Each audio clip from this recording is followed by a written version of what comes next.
Yamini host के तो एक बार थोड़ा सा वीडियो में आ जाए सही तरीके से, चेहरा आपका आपका हेड हेड आ रहा है।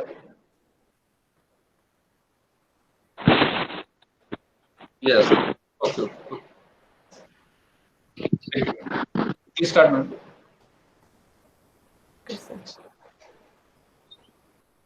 आप स्टार्ट कर सकते हैं। जी जी ठीक है sir.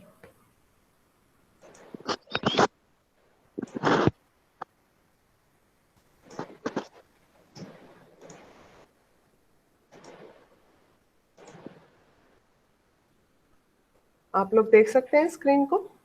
Yes ma'am. Yes ma'am. ठीक है।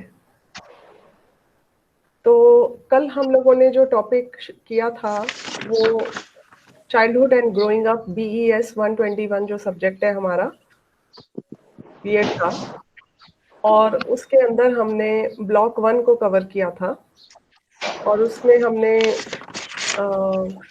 चाइल्डहुड एंड एडोलेसेंस की बात की थी और साथ में सोशलाइजेशन प्रोसेस के बारे में हमने समझने की कोशिश की, सोशलाइजेशन क्या होता है और उसकी एजेंसीज क्या है। अगर इसी विषय को हम थोड़ा आगे लेकर के जाते हैं तो हमारा आज का ब्लॉक 2 जो है वो है growing up infancy to childhood. हम किस प्रकार ग्रो करते हैं, और इसके अंदर मैंने 2 यूनिट्स कवर करने की कोशिश की है क्योंकि ये काफी डिटेल्ड है और काफी इन डेप्थ है।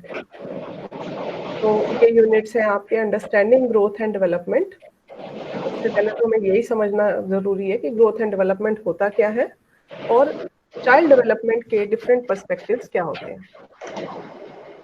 तो इससे पहले कि मैं ये टॉपिक शुरू करूं, मैं आप लोगों को ये बताना चाहूंगी कि हर व्यक्ति जो है वो अपनी जिंदगी में थ्रू आउट इवॉल्व करता रहता है, ग्रोथ होती रहती है, कुछ डेवलपमेंट होती रहती है, और अक्सर हम इन टर्म्स को काफी सिनोनिमस तौर पे लेते हैं। सिनोनिमस का मतलब है कि हम कहते हैं कि ग्रोथ और डेवलपमेंट जो है ये एक ही वर्ड्स हैं, और हमारे लाइफ में कुछ ना कुछ चेंजेस जो है वो हमेशा आते रहते हैं, और हम कहते हैं हाँ, अगर किसी व्यक्ति की ग्रोथ हो रही है तो डेवलपमेंट भी हो रही है, डेवलपमेंट हो रही है तो ग्रोथ भी हो रही है।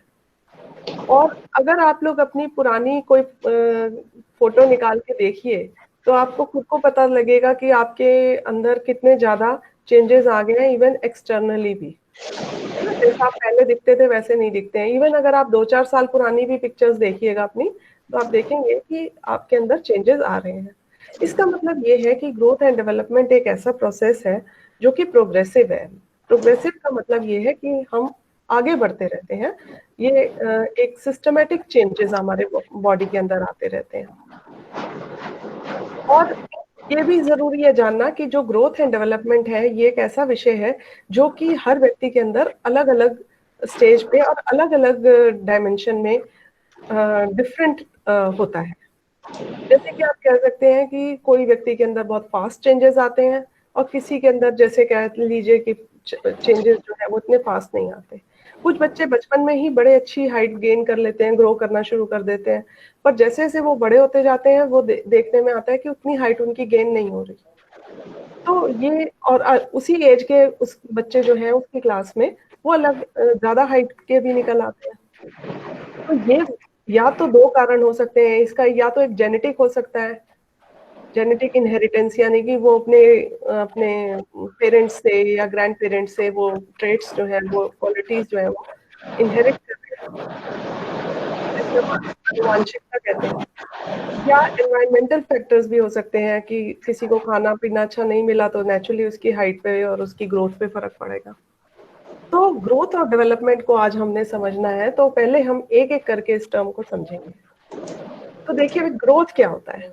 जैसा मैंने अभी बताया कि लोग अक्सर इनमें कंफ्यूज हो जाते हैं कि ग्रोथ और डेवलपमेंट एक ही वर्ड है, पर ग्रोथ जो होती है हमारी क्वांटिटेटिव चेंजेस से हमारा मतलब होता है। क्वांटिटेटिव चेंजेस मतलब जिनको मेजर कर सकते हैं, जैसे कि हाइट है किसी व्यक्ति की बढ़ रही है, या वेट बढ़ रहा है, या उसके इंटरनल ऑर्गन्स का डायमेंशंस बढ़ रहे हैं, तो हम कह सकते हैं कि ग्रोथ जो है क्वांटिटेटिव चेंजेस को हम रेफर करते हैं।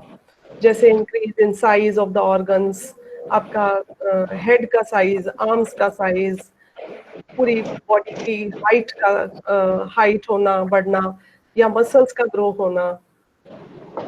तो ये जो ग्रो है ये हमारे क्वांटिफाइबल होते हैं। और नेचुरली अगर आप देखेंगे कि ग्रोथ एक स्टेज पे जाके आपको लगता है कि शुरू में जैसे आप देखते हैं छोटे बच्चे की ग्रोथ बड़ी तेज होती है, फिर थोड़ा जैसे बड़ा होता है फिर स्लो होती है। कल भी मैंने बताया था कि ये एक बहुत ही स्मूथ रफ्तार से चल रही हुई गाड़ी की तरह नहीं है। तो ये अपने टर्न्स लेती रहती है, कभी स्लो कभी फास्ट कभी स्लो, फिर एडोलेसेंस में आके पीक पे आती है ग्रोथ, और फिर धीरे से एडल्टहुड में जाके स्लो हो जाती है, और ओल्ड एज में जाके काफी ज्यादा स्लो हो जाती है, रादर वीक भी होने लगती है। तो आप ये कह सकते हैं कि जो ये ग्रोथ एक ऐसा टर्म है जो क्वांटिफाइबल है, यानी कि हम जिसको मेजर कर सकते हैं, नाप सकते हैं। ऑन द अदर हैंड अगर हम डेवलपमेंट की बात करें तो development includes all the qualitative changes. Qualitative changes means which are related to improvement in functioning. जैसे आप कोई काम अच्छा बेहतर करना सीख जाते हैं तो उसको हम कह सकते हैं कि ये एक डेवलपमेंट है। जैसे मान लीजिए आप छोटे थे तो आप अच्छी तरह पढ़ नहीं पाते थे, लिख नहीं पाते थे, जैसे जैसे बड़े हुए आपने पेन अच्छे से पकड़ना शुरू कर दिया, लिखना अच्छे से शुरू कर दिया, तो ये क्या है, आपकी इम्प्रूवमेंट इन फंक्शनिंग है। वो बॉडी की ग्रोथ के साथ भी एसोसिएटेड है। जो छोटा बच्चा होता है उसके मसल्स इतने डेवलप नहीं होते कि वो पेन को इतने अच्छे तरीके से पकड़ सके या बहुत सुंदर पेंटिंग बना सके, पर जैसे जैसे वो बड़ा होता है उसकी बॉडी के मसल्स भी डेवलप होते हैं और साथ में उसका मेंटल डेवलपमेंट भी होता है, जिसे हम कोग्निटिव डेवलपमेंट कहते हैं। तो development is defined as progressive series of orderly coherent changes. अगर आप पप्पू स्वामी की बुक देखेंगे तो उन्होंने ऐसे ही डिफाइन किया इसको। प्रोग्रेसिव सीरीज का मतलब होता है जो आगे लेके जाती है, ऑर्डरली का क्या मतलब होता है, जो कि सिस्टमैटिक होती है, और कोहेरेंट का मतलब होता है जो पिछले चेंजेस हो चुके हैं और जो आगे होने वाले हैं उनका आपस में एक रिलेशन होता है। और ये सारे चेंजेस जो है हमारे, वो बेसिकली हमारे को फंक्शनली मैच्योर करने के लिए होते हैं। जो ग्रोथ होती है वो हमको फिजिकली मैच्योर करती है, पर डेवलपमेंट जो है वो हमें फंक्शनली किसी कार्य करने की क्षमता को अच्छा करना, इम्प्रूव करना, वो डेवलपमेंट के अंदर आता है। Now let us take some examples of growth and development. Like for example, जैसे मैं आपसे पूछूं, आप अपने चैट बॉक्स में आंसर कीजिएगा कि अगर हाइट एंड वेट है किसी का बढ़ना, तो ये क्या, आप इसको क्या समझते हैं कि ये ग्रोथ है या डेवलपमेंट है? या अगर मैं दूसरा एक एग्जांपल लूं, आप पहले हाइट एंड वेट का बताइएगा मुझे कि क्या ये ग्रोथ से एसोसिएटेड है या डेवलपमेंट से एसोसिएटेड है? या अगर मैं आपसे ये कहूं कि एग्जाम में अच्छे नंबर आपने लेने हैं, तो क्या ये ग्रोथ से एसोसिएटेड है या डेवलपमेंट से एसोसिएटेड है? You can write your answers in the chat box. I would like to see. Yes, answers are coming. इसमें मैं देख सकती हूँ कि आप लिख रहे हैं कि जो हमारी इम्प्रूवमेंट इन फंक्शनिंग है, जैसे एग्जाम्स के लिए हमने पढ़ा और अच्छे नंबर लिए, वो डेवलपमेंट से रिलेटेड है, और हाइट एंड वेट जो है हमारी वो ग्रोथ से रिलेटेड है। तो इसका मतलब ये है कि आप लोगों को ये कॉन्सेप्ट जो है ये समझ में आ रहा है। तो देखिए आज अब हम स्टडी करेंगे what are the principles of human development. तो ये जो प्रिंसिपल्स हैं ये गवर्न करते हैं हमारी ह्यूमन बीइंग्स की डेवलपमेंट को, चाहे वो किसी भी स्टेज में हो, चाहे वो छोटे इन्फेंसी स्टेज हो, चाइल्डहुड हो, एडल्टहुड हो, कोई भी स्टेज हो। सबसे पहली बात क्या है, principle of continuity. What is the meaning of principle of continuity? That is development is continuous. It starts from womb to tomb. जब बच्चा माँ प्रेग्नेंट होती है और उस टाइम पे जब बच्चा उसकी वूम में आता है, वहां से लेकर के टिल डेथ डेवलपमेंट जो है वो किसी ना किसी वे में चलती रहती है। Then comes principle of individual differences. As I just told you, there are individual differences. That means one person will have different development than the other. किसी की ज्यादा हो रही है, किसी की कम हो रही है, किसी की रफ्तार अच्छी है, किसी की कम है, और ये बहुत सारे फैक्टर्स के ऊपर डिपेंड करता है। फिर आता है ये प्रिंसिपल ऑफ सीक्वेंशियल डेवलपमेंट, या वो सीक्वेंशियलिटी जिसे हम कहते हैं। इसके अंदर सिक्वेंशियलिटी के लिए मैंने पिक्चर्स बनाई हैं, जैसे कि आप देख सकते हैं, जैसे बच्चे का हाथ छोटा है, फिर बड़ा हो गया, और फिर और बड़ा हो गया, सिक्वेंशियल है, यानी कि ग्रेजुअल है। अब इसमें दो टर्म्स मैंने यूज किए हैं, सिफेलोकॉर्डल एंड प्रॉक्सिमोडिस्टल। अब मैं इनका मतलब आपको समझाऊंगी। ये दो पिक्चर्स आपके सामने बच्चों की बनी हुई। पहली पिक्चर जो है फिगर ए, अगर आप इसे ध्यान से देखिए तो इसमें बना हुआ है एक बच्चा जिसकी सिफेलो का मतलब होता है ब्रेन। देखिए ये जो टर्म्स है ना, इनके अंदर ही इनके मीनिंग्स छुपे हुए हैं। तो सिर से लेकर के पैर तक की जो डेवलपमेंट होती है सिफेलोकॉर्डल, कॉर्डल का मतलब होता है टेल। अब ह्यूमन बीइंग में टेल नहीं है, वो तो एनिमल्स में होती है, पर लिटरल मीनिंग टेल है। मतलब कहने का ये है फ्रॉम हेड टू टो, जो सिर से पैर तक की डेवलपमेंट होती है उसे हम सिफेलोकॉर्डल कहते हैं। दूसरी डेवलपमेंट है प्रॉक्सिमोडिस्टल। प्रॉक्सिमोडिस्टल का मतलब होता है from the centre to the periphery. जैसे कि आप इस फिगर में, बी फिगर में देख रहे हैं कि जैसे आप देख रहे हैं कि बच्चे के पहले जो है अपनी बॉडी पे कंट्रोल करना सीखता है, यानी कि जैसे वो बैठना सीखता है, उसके बाद उसके हाथों की मूवमेंट जो है, आर्म्स की मूवमेंट होती है, फिर उसकी फिंगर टिप्स की मूवमेंट होती है, यानी कि हमारी बॉडी के बीच में से लेके, सेंटर से लेके पेरिफ्री तक, ठीक है, वो उसे हम कहते हैं प्रॉक्सिमोडिस्टल। डिस्टल मतलब दूर लेके जाना, प्रॉक्सिमो मतलब बीच में से दूर लेके जाना, ठीक है। और सिफेलोकॉर्डल का मतलब है from head to toe, brain से लेकर के पैरों तक, सिर से पैर तक। जैसे कि आप छोटे बच्चे का एग्जांपल ले लीजिए, सबसे पहले वो बच्चे का पहले जो सिर होता है ना, वो स्टेबल ही नहीं होता, वो ऐसे ऐसे हिलता रहता है। फिर धीरे धीरे उसको अपने हेड के ऊपर कंट्रोल सबसे पहले आता है, उसके बाद फिर वो बैठना शुरू करता है ना, तो आप देख रहे हैं, और फिर चलना शुरू करता है। यानी कि पहले वो ब्रेन, हेड की मूवमेंट, उसके बाद उसके बैठने की, यानी कि उसकी स्पाइन की मूवमेंट, बैक की मूवमेंट, और फिर उसके पैरों की मूवमेंट शुरू होती है। तो देखिए नेचर ने अपने आप को, खुद को कितनी खूबसूरती से एक्सप्लेन किया हुआ है। तो उम्मीद करती हूँ कि आप लोगों को सिफेलोकॉर्डल और प्रॉक्सिमोडिस्टल का मतलब समझ आया। अगर नहीं आया आप अपने चैट बॉक्स में लिखिए, मैं उसका आंसर दूंगी। फिर आता है principle of generality to specificity, यानी जनरल टू स्पेसिफिक रिस्पॉन्सेस। देखिए जब छोटा सा बच्चा होता है, वो उसके सारे रिस्पॉन्सेस बड़े जनरल होते हैं। जैसे वो सभी को माँ माँ माँ माँ करता है, सभी की गोदी चला जाता है, एक ही सी आवाजें निकालता है। जब उसे भूख लगती है तो उसकी पूरी बॉडी का ही रिस्पॉन्स होता है, वो मुंह से तो बोल नहीं सकता कि मुझे भूख लगी है, तो उसके सारे रिस्पॉन्सेस जनरल हैं। भूख लगी है तो भी रोना है, या उसका कपड़ा गीला हो गया तो भी रोना है। पर स्पेसिफिक रिस्पॉन्सेस का मतलब क्या होता है कि वो धीरे धीरे जो उसके रिस्पॉन्सेस हैं वो स्पेसिफिक हो जाते हैं। अब वो हर एक को मामा माँ नहीं बुलाएगा, वो अपनी मम्मी को पहचानेगा। कोई और दूसरा बंदा उसे गोदी उठाएगा तो क्या कहेगा, मैंने नहीं जाना गोदी। तो जनरल टू स्पेसिफिक रिस्पॉन्सेज होते हैं। Then is principle of inter relation. देखिए हर एस्पेक्ट का आपस में इंटर रिलेशन होता है, हर रिस्पॉन्स का भी इंटर रिलेशन होता है। आप ये नहीं कह सकते कि जैसे फॉर एग्जांपल आप कहें कि फिजिकल ग्रोथ तो हो रही है पर उसकी मेंटल ग्रोथ नहीं हो रही। नहीं, हर एक चीज का रिलेशन है, चाहे वो फिजिकल हो, कॉग्निटिव हो, या सोशल हो, या इमोशनल हो। So there is interrelation between various domains of development. Then is principle of interaction. Interaction between what? Heredity and environment.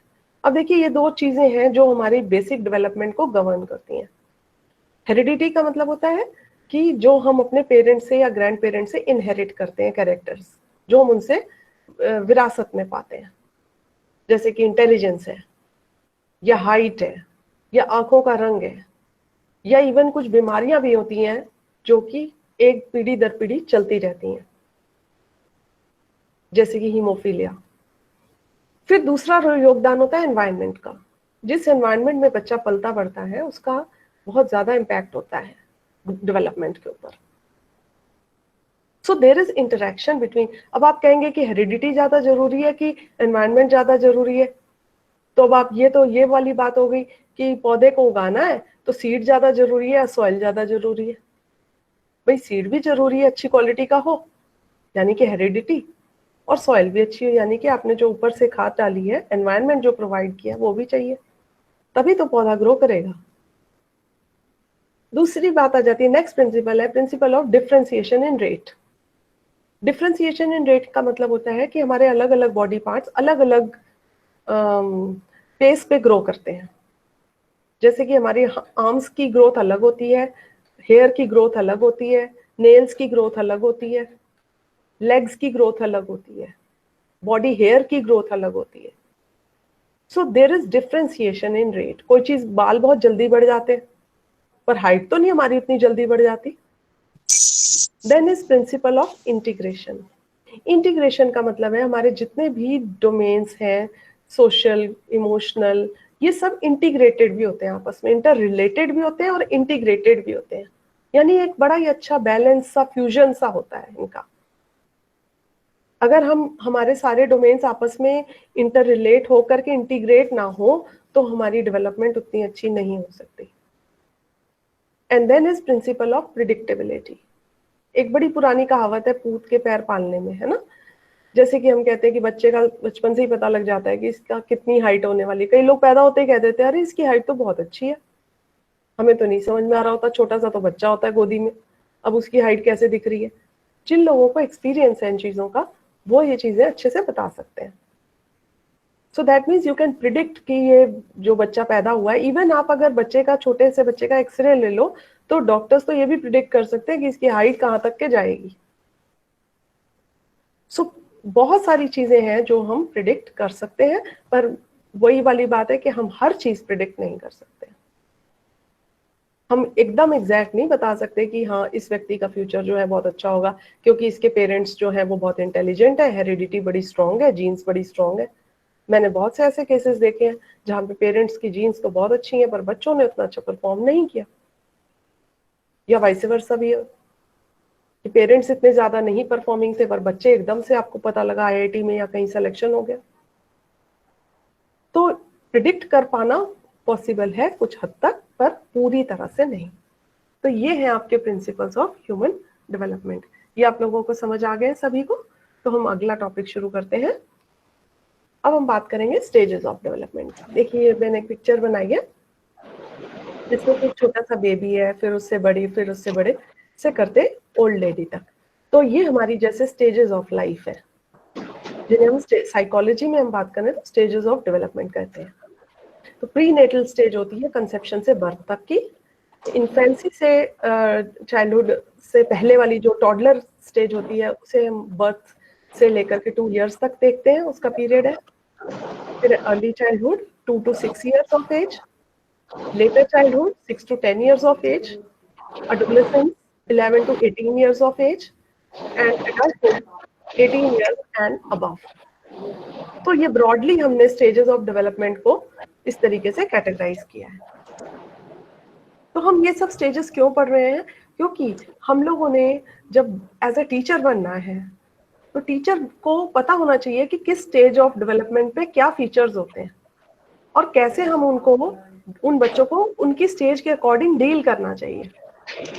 होता क्या है कि हम, वो बच्चा तो छोटा सा है, हम उससे एक्सपेक्ट तो बहुत ज्यादा कर रहे होते हैं। इसीलिए हर टीचर ट्रेनर को, प्यूपिल टीचर को इनकी स्टेजेस ऑफ डेवलपमेंट की जानकारी होना बहुत जरूरी है। इसीलिए ये बीएड में ये टॉपिक इंट्रोड्यूस किया। अब आप ये सोचेंगे कि हमें इन्फेंसी के बारे में तो हमें पढ़ने की जरूरत ही नहीं है क्योंकि हम तो स्कूल में जब पढ़ाने जा रहे हैं तो वो बच्चे तो स्कूल लेवल पे होते हैं। हर स्टेज को समझना जरूरी है क्योंकि आपको ये पता होना चाहिए रूट्स कहाँ से आ रही हैं। इन्फेंसी जो स्टेज होती है वो it's a period of rapid growth and development. सबसे छोटा बच्चा जो होता है पैदा होने के साथ ही, जैसा कि मैंने अभी आपको इस पिक्चर में भी दिखाया, प्री नेटल जो स्टेज है वो कंसेप्शन से बर्थ है, उसके बाद जो है इन्फेंसी है, बर्थ से 2 इयर्स तक की एज। अब इस एज में क्या होता है कि जब छोटा सा बच्चा होता है बड़ी रैपिडली ग्रो कर रहा होता है, उसकी हाइट, उसकी वेट, उसके अगर आप हर वीक में देखेंगे तो उसकी डेवलपमेंट हो रही होती है। तो फर्स्ट 2 वीक्स में उस बच्चे को हम नियोनेटल बच्चा कहते हैं, neonates, who have very soft wrinkled skin and they keep on sleeping। वो 18 से 20 घंटे सोते हैं। और वो जब उठते हैं तो सिर्फ रोते हैं, और रोते हैं इसलिए क्योंकि उनको भूख लगती है, फिर जैसे ही उनकी हंगर सेटिस्फाइड होती है फिर से वो सो जाते हैं। तो ये इन्फेंसी स्टेज जो होती है वो इस तरीके की स्टेज होती है। इस स्टेज में बच्चे सबसे ज्यादा डिपेंडेंट किसके ऊपर होते हैं? अपनी मदर के ऊपर, because they recognise their mother. Mother is the primary, उनके लिए केयर टेकर, एक फूड गिवर मदर होती है। And then they start producing, कुछ वीक्स के बाद, कुछ महीनों के बाद वो कुछ साउंड्स भी निकालने शुरू हो जाते हैं, जिन्हें हम बैबल साउंड्स कहते हैं। बैबल साउंड्स, जैसे मैंने बताया था कल, बेबी, बेबी से बैबल, जो कि आपको क्लियरली कुछ समझ में नहीं आएंगे, उनकी अपनी एक लैंग्वेज है और उनके अपने ही बॉडी मूवमेंट्स है वो। और शुरू में तो वो बॉडी मूवमेंट्स बिल्कुल भी है, वो हाथ पैर चल ही रहे हैं। हम हैरान भी होते हैं कि बच्चा हाथ पैर सारा दिन कैसे चलाता रहता है।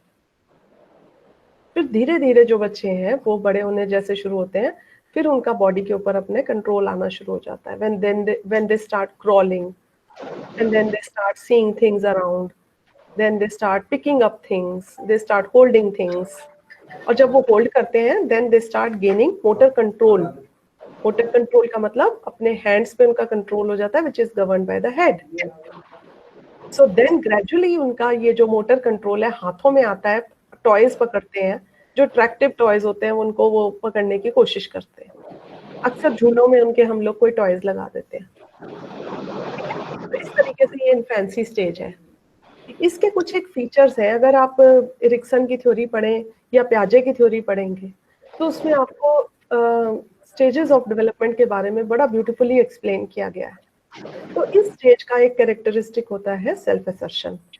सेल्फ असर्शन का मतलब होता है कि वो उसको हर कीमत पे अपनी विशेस जो है वो सेटिस्फाइड होनी चाहिए। और उसकी विशेस है भी क्या? उसने कोई पार्टी थोड़ा ना करनी है। उस बच्चे को तो सिर्फ एक ही विश है उसकी, उसका खाना पीना टाइम पे होना चाहिए, उसको भूख बार बार लगती है क्योंकि बॉडी बहुत रैपिडली ग्रो करती है, तो वो उसकी नीड है, वो डिमांड है। और ये पीरियड जो है बेसलेस इमेजिनेशन का है। अब वो बच्चे नींद में भी मुस्कुराते हैं, कई बार आप छोटे बच्चों को देखो तो। क्यों? क्योंकि उनके पता नहीं क्या माइंड में चल रहा है, क्या इमेजिन वो कर रहे हैं, कुछ नहीं पता। इसी तरह से वो बच्चों की एक और कैरेक्टरिस्टिक होती है जिसे हम ईगोसेंट्रिक कहते हैं। ईगोसेंट्रिक का मतलब ये है कि ये बच्चा बड़ा ही डिमांडिंग है, अगर उसे भूख लगी है वो तो दुनिया सिर पे उठा लेगा अगर आपने उसकी पूरी नहीं की विश। और विश क्या है उसकी? फूड की। उसको फूड टाइम पे मिलना ही मिलना है। और उस बच्चे को ये नहीं पता कि सोशल नॉर्म्स क्या है क्या नहीं है, या उसकी मम्मी कहाँ बैठी है, लोग आए हुए हैं, गेस्ट है कि नहीं है, उसको किसी चीज से कोई लेना देना नहीं है, क्योंकि अभी तक उसका ब्रेन इतना विकसित ही नहीं। The child is totally egocentric.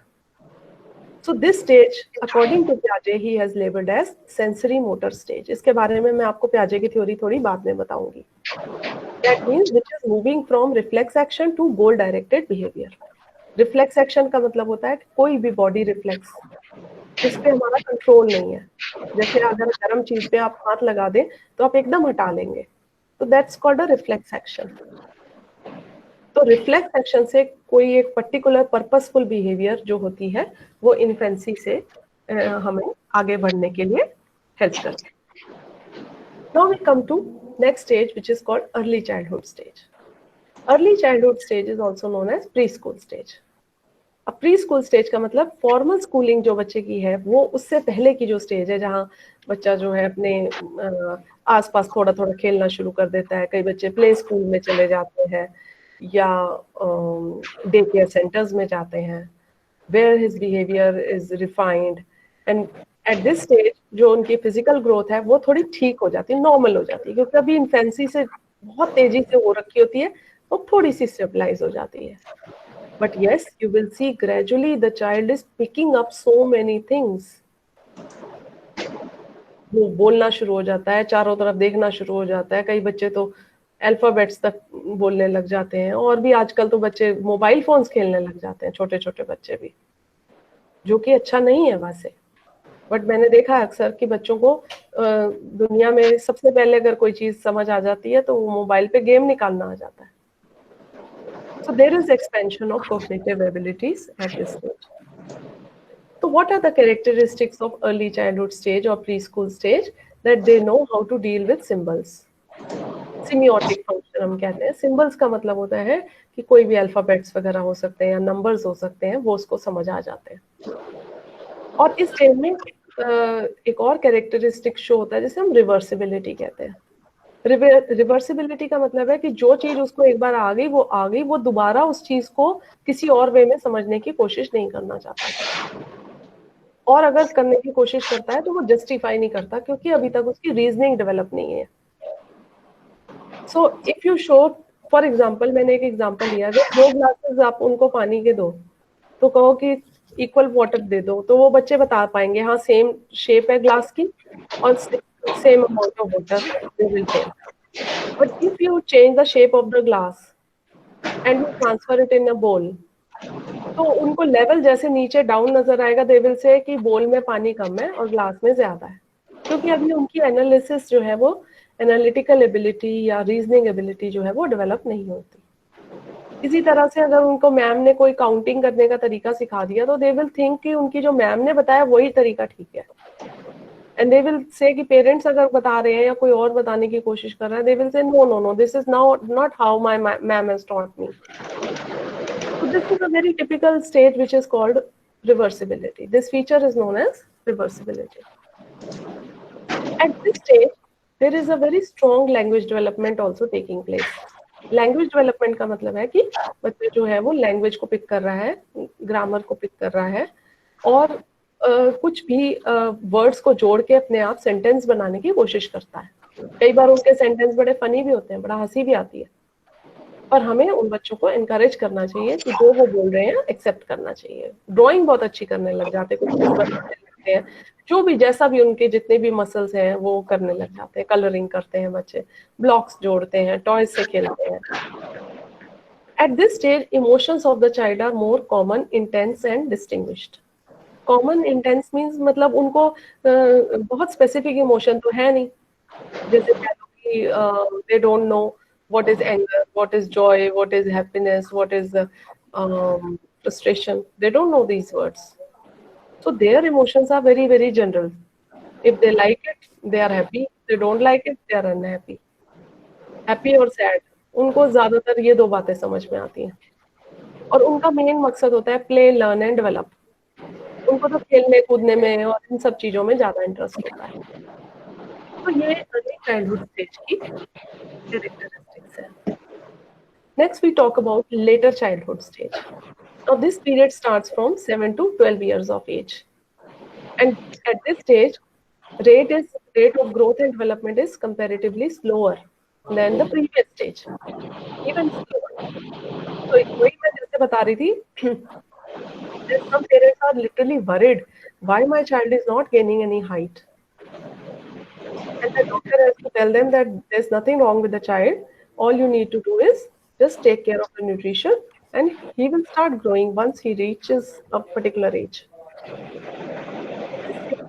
उसकी intellectual, moral and social development जो है वो बहुत अच्छे से हो रही है, and they are more aware about the achievements and they start forming groups, क्योंकि अब चाइल्डहुड स्टेज शुरू हो चुकी है, so then they know that they have to form groups. They start remaining in groups.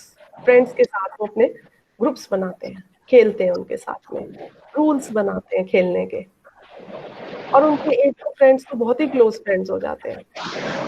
आप याद करिए कि आपकी लाइफ में भी चाइल्डहुड स्टेज में कोई ना कोई फ्रेंड्स होंगे जो आज तक आपके फ्रेंड्स हैं, और ये दोस्तियां जो होती हैं वो बड़ी प्यारी, बड़ी इनोसेंट और बड़ी ही लॉन्ग लास्टिंग होती हैं। और अगर आपको कोई दोस्त नहीं मिल रहा होता जो आपको बहुत डियर है, आप उसे खोज के निकालते हो। मैंने रिसेंटली अपनी फ्रेंड को ढूंढ लिया इतने सालों के बाद, क्योंकि वो मेरी क्लास की बेस्ट फ्रेंड थी। तो हम सभी अपने एक ना एक फ्रेंड्स के साथ में बहुत ज्यादा अटैच्ड होते हैं, और इसके साथ में हमारी मोटर कोऑर्डिनेशन जो है स्टेज में वो भी इम्प्रूव होने लगती है। मोटर कोऑर्डिनेशन का मतलब है कि बच्चे के लेग्स डेवलप है, मसल्स हो जाते हैं, और बड़े फ्लेक्सिबल सी बॉडीज होती हैं। आजकल मैं देखती हूँ बड़े टीवी में प्रोग्राम्स आते हैं, बच्चे बड़ा अच्छा गा रहे हैं, छोटे छोटे बच्चे, और वो बहुत अच्छा डांस परफॉर्म कर रहे हैं। तो और इतनी फ्लेक्सिबल बॉडी, ऐसा लगता है जैसे इनके बॉडी में कोई बोन्स है भी कि नहीं है। तो पेड़ पे चढ़ जाना, कूदना, फानना, ये सारी जो चीजें इनसे बड़े आसानी से हो जाती हैं। क्या हम ये सब चीजें अब इस स्टेज पे आके कर सकते हैं? नहीं ना। सो इसी के साथ में मोटर कोऑर्डिनेशन के साथ में इनकी इंटेलेक्चुअल एबिलिटीज भी बहुत अच्छी डेवलप होती हैं। इंटेलेक्चुअल एबिलिटीज का मतलब है that they are able to form perceptions, they start understanding ये अच्छा अंकल है, ये अच्छा अंकल नहीं है, ये आंटी मुझे प्यार करती है, ये आंटी मुझे प्यार नहीं करती। तो they start making perceptions eight this stage. और पर आप देखिए अभी ये इतनी फ्लेक्सिबल स्टेज है कि इस स्टेज पे आपने जो बच्चों को सिखा दिया वो बच्चे सीख जाते हैं, वो उनके साथ सारी जिंदगी तक रहता है। तो हमें बड़े केयरफुली इन बच्चों के साथ में डील करना चाहिए कि आप उनके ऊपर क्या इंप्रेशन छोड़ रहे हो। अगर छोटेपन में बच्चे अपने घर में लड़ाई झगड़े देखेंगे तो उनके मानसिक अवस्था पे उसका बहुत असर पड़ेगा। What we teach them right from the beginning is very very important. Then comes your adolescent stage, जिसके बारे में मैंने कल भी थोड़ा सा आपको बताया था कि ये एक स्टेज ऑफ ट्रांजिशन है, ना ये बच्चा है ना ये एडल्ट है, और उसके अंदर एक इस स्टेज पे आके फिर से एक रैपिड ग्रोथ आ जाती है, फिजिकल चाहे कॉग्निटिव या सोशल। और कल मैं आपको ये कोटेशन दे रही थी तो लिखी नहीं थी, आज मैंने प्रेजेंटेशन के बीच में इंसर्ट कर दी, adolescence by Stanley Hall, who said that adolescence is period of stress, strain and storm. Stress भी है, स्ट्रेन भी है पढ़ाई का और बाकी चीजों का, स्टॉर्म तूफान, क्योंकि इसकी बॉडी में इतने चेंजेस आ रहे हैं, हार्मोनल चेंजेस आ रहे हैं। So this is a stage of stress, strain and storm. According to Big and Hunt, उन्होंने कहा कि adolescence is change. Basically, it's a period of change. और change कैसा? ये physiological यानी body functioning, sociological यानी कि आपकी how you socialize, जिसके बारे में कल बताया, and psychological। हर तरीके के जो changes हैं वो stage में आते हैं। Let us talk about these changes one by one, because this stage is very very crucial. As teachers we are addressing, क्योंकि B.Ed प्रोग्राम जो है आपको एक सेकेंडरी लेवल की टीचर बनाता है। सेकेंडरी लेवल की टीचर जो है वो क्लास 9th 10th 8th ऐसी क्लासेस को तो पढ़ाते ही पढ़ाते हैं, 7th 8th 9th 10th। तो ये सारे बच्चे क्या है, एडोलेसेंट एज है। तो इनके कैरेक्टरिस्टिक्स को समझना हर एक टीचर के लिए बहुत जरूरी है। So first of all we talk about the physical development. Physical development means there is change in height and weight of the both boys and girls. और आप ये देखेंगे कि बॉयज जो हैं वो, गर्ल्स पहले हाइट गेन बहुत फास्ट करती हैं पर स्लो हो जाती है बाद में आके, और बॉयज जो है शुरू में गेन नहीं करते और बाद में जाके उनकी हाइट बहुत अच्छी पिकअप होती है। और इसी के साथ में इनकी प्यूबर्टल ग्रोथ भी हो जाती है, यानी कि secondary sex characteristics they start developing. And in majority of the cases you will see that girls by the age of 17 and boys till 18 they reach their maximum height. Some girls even stop growing in height after 13-14 years of age. मतलब तब तक उनकी height जितनी होनी है हो लेती है। So the children at this stage, that is adolescent stage, they reach their sexual maturity at this stage. Ultimate जितनी है उनकी sexual maturity वो हो जाती है। तो फिजिकल डेवलपमेंट, क्योंकि हार्मोनल डेवलपमेंट है, हार्मोनल चेंजेस हो रहे हैं उनके बॉडी में इतने सारे, तो इस वजह से उनके नेचुरली क्यूरोसिटीज और उनके एंजाइटीज जो है वो बहुत ज्यादा बढ़ जाती है। Then another aspect very important is emotional development during adolescence, क्योंकि ये स्टेज क्या है, हाइटेंड इमोशनैलिटी की है। बच्चे बहुत ज्यादा इमोशनल हो जाते हैं, बहुत जल्दी परेशान हो जाते हैं। कभी उनके अंदर लव होता है, कभी फियर होता है, एंगर है, कभी जेलसी है, कभी हेट है, कभी बहुत हैप्पी है, कभी 1 मिनट में बहुत खुश है, कभी सैड है। एक तो सरकार ठंडी हवाओं में पहुंच गई होगी। तो इसके साथ ये जो स्टेज है इसके अंदर हार्मोनल चेंजेस की वजह से बच्चों में कई तरह के इमोशनल डिस्टर्बेंसेस भी आ जाते हैं। They are not able to understand why their body is growing like that. जैसे बॉयज हैं उनकी आवाज ब्रेक हो जाती है तो दे आर हॉरिफाइड कि उनकी आवाज को क्या हो गया। गर्ल्स हैं या बॉडी हेयर की ग्रोथ है, they are very conscious about their looks also, तो they start remaining in a stressful situation all the time. That is why counseling of adolescents is very very required at this stage. by the teachers, by the parents, by the society, and the counselors. Then we talk about social development during adolescence, because as I told you that at this stage, adolescent stage में, they are influenced by the peer group. वो अपने friends से जितने ज़्यादा influenced हैं, they are not influenced by other people, not even their parents. And they start living in a world of fantasy. Fantasy मतलब उनको they start hero worshipping, जिसे हम कहते हैं कि उनके कोई रोल मॉडल्स बन जाते हैं, उनकी वो क्लोथिंग का स्टाइल या फैशन का स्टाइल कॉपी करने की कोशिश करते हैं. And they start daydreaming a lot, and they become conscious about their career also. They know कि अब उन्हें कुछ करना है, आगे बढ़ना है. They start thinking in that direction, that how we have to. So socially they start growing with people. They start interacting with people. They form groups. They like to do some outdoor activities. They become socially active. और कई लोग जैसे कि आजकल social media platforms पे भी बच्चे बड़े एक्टिव हो जाते हैं. Then is cognitive development. As I told you that earlier, the child is not able to reason out things, but at this stage he reaches his maximum cognitive development. क्योंकि अक्सर एक क्वेश्चन पूछते हैं कि what is the best age जिसमें सबसे ज्यादा intelligence जो है होती है, तो वो कौन सी स्टेज है? वो एडोलेसेंट स्टेज है. इसमें इंटेलिजेंस बच्चे की मैक्सिमम पीक पे पहुंचती है. अगर कोई ग्राफ बना के देखा जाए तो करीब 14, 15, 16 सालों की जो एज होती है, उस टाइम पे हमारी इंटेलिजेंस IQ जो है वो मैक्सिमम पीक पे पहुंची होती है. हैरानी की बात है, आप सोच रहे होंगे कि नहीं ये तो एडल्ट में बढ़ती है, एडल्टहुड में. ऐसा नहीं है. एडल्टहुड में आके तो स्टेशनरी हो जाती है, थोड़ी कांस्टेंट हो जाती है.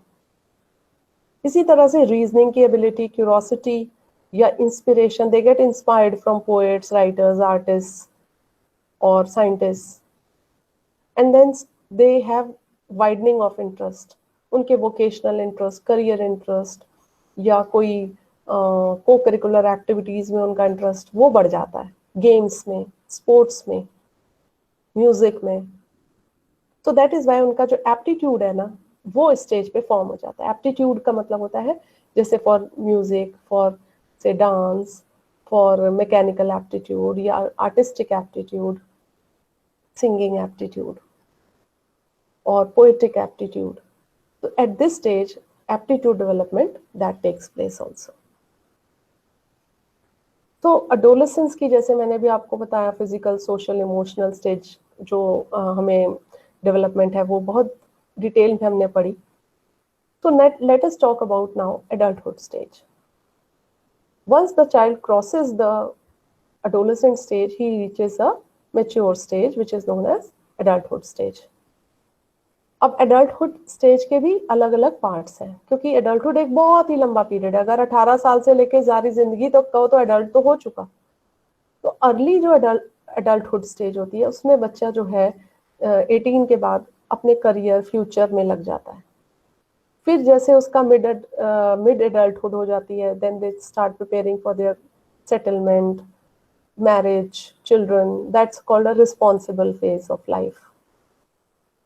Then थोड़ा उसके बाद they start becoming as guides and mentors. They start guiding other people. That is the later part. और जो last part of adulthood है, जो old age होती है, जो हम retirement age कह सकते हैं, where these old people are more conscious about the health. वो सारा टाइम अपनी हेल्थ के बारे में वरिड रहते हैं, क्योंकि वो उनका इशू होता है, हर वक्त उनको हेल्थ प्रॉब्लम्स हो रहे होते हैं.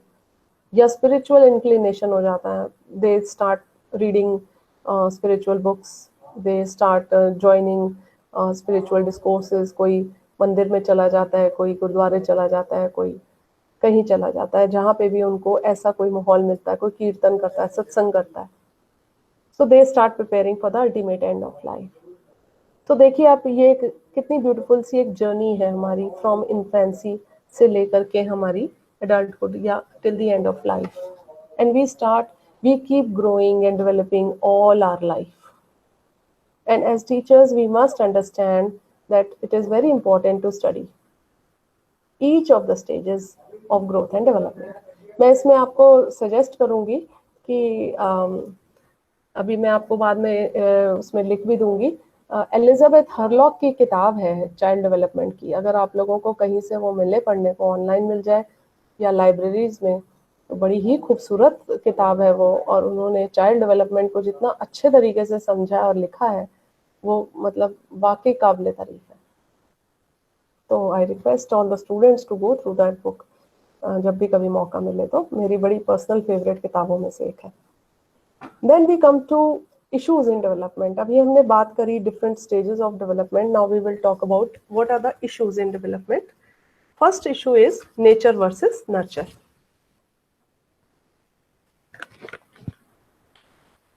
देखिए, नेचर वर्सेस नर्चर जो डिबेट है वो हमेशा चलती ही आई है, क्योंकि साइकोलॉजिस्ट और एजुकेशनिस्ट इस बात पे हमेशा कहते हैं कि क्या नेचर यानी कि हेरिडिटी इंपॉर्टेंट है या नर्चर यानी कि एनवायरनमेंट। तो जो नेचर के फेवर में है वो अपनी नेचर की आर्ग्यूमेंट्स देते हैं। वो कहते हैं नहीं जी, वो व्यक्ति तो वही होता है जो कि उसको जो ग्रहण करता है अपने माँ बाप से। But on the other hand Watson जैसे साइकोलॉजिस्ट तो ये कहते हैं give me a child and I will make him what you want, या mind of a child is like a clean slate, you can write anything on it. So that means environment has a very strong role in the development and even heredity both. तो अब वही जैसे मैं भी आपको seed और soil का example दे रही थी कि सीड इंपॉर्टेंट है या सॉइल इंपॉर्टेंट है, दोनों ही चीजें इंपॉर्टेंट है। So an individual is the very good mix or joint product of both heredity and environment. So that means this nature versus nurture debate जो है that is useless. अगर आप लोग इस वैसे तो ये अपने आप में एक फुल फ्लेजेड टॉपिक है जिसमें कि हम पूरा मैकेनिज्म समझाते हैं हेरिडिटी का, कैसे कैरेक्टर्स ट्रांसफर होते हैं, क्या होता है, और एनवायरनमेंट का पूरा, इसमें फिर लॉज ऑफ इनहेरिटेंस भी बताते हैं। तो यहाँ पे क्योंकि हमारा ये इतना एक्सटेंसिव कोर्स है तो हमने इसमें थोड़ा सा ही पोर्शन कवर करने की कोशिश की है। बहुत लोगों ने केस स्टडीज दी हुई हैं अपनी हेरिडिटी के फेवर में, एनवायरनमेंट के फेवर में। जैसे मैंने कल आपको रामू द वुल्फ बॉय का एग्जांपल दिया था, कमला अमला सिस्टर्स का दिया था, या जीनी का दिया था जिसकी फ्रोजन डेवलपमेंट हुई थी। तो वो एनवायरनमेंट का रोल था। हेरिडिटी के सपोर्ट में भी उतनी ही केस स्टडीज है, ठीक है। So an individual is the joint product of both nature and nurture. Then next issue in development is called continuity versus discontinuity.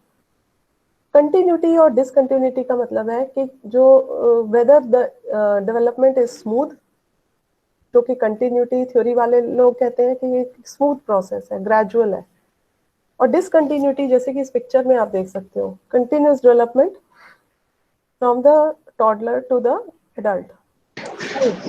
Ma'am एक मिनट ये मैं रोकना चाहूंगा जी।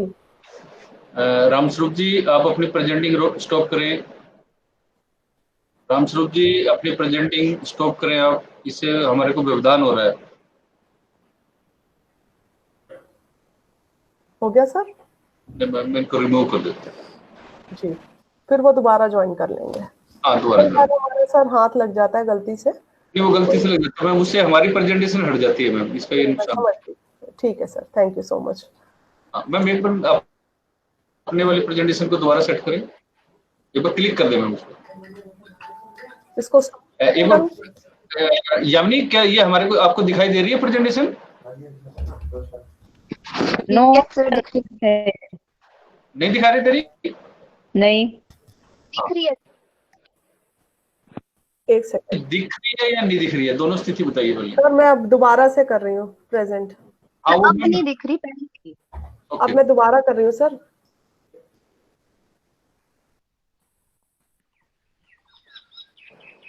अब दिख रही होगी सर? जी मैम, जी मैम। ठीक है सर? जी मैम, हाँ ठीक है जी। तो हम बात कर रहे थे इश्यूज इन डेवलपमेंट की कंटिन्यूटी वर्सेस डिसकंटिन्यूटी। देखिए यही एक है, अभी डिसकंटिन्यूटी आ गई जैसे कि, है ना। तो लाइफ इज लाइक दैट, कभी हमारा बिल्कुल कंटिन्यूअस फ्लो चलता है, कभी बीच में थोड़ी सी डिसकंटिन्यूटी आती है। तो that means it shows that the child may not be continuous, is like on a smooth curve, and discontinuous development means abrupt, जैसे कि एक स्टेज से दूसरे स्टेज में एकदम से। कई बार कई लोगों की ये ऑब्जर्वेशन भी होती है कि अरे ये तो एकदम ही बढ़ गया, हाइट इसकी पहले तो बिल्कुल नहीं थी, पिछले महीने तक, अब एकदम बढ़ गई। तो अब इसमें हम डिबेट में नहीं पढ़ना चाहते, ये दोनों ही प्रोसेस होते हैं। किसी में बहुत कंटिन्यूअस फ्लो दिखता है, कभी थोड़ा सा डिसकंटिन्यूअस भी हो जाता है. So development is like that. Then is activity and passivity.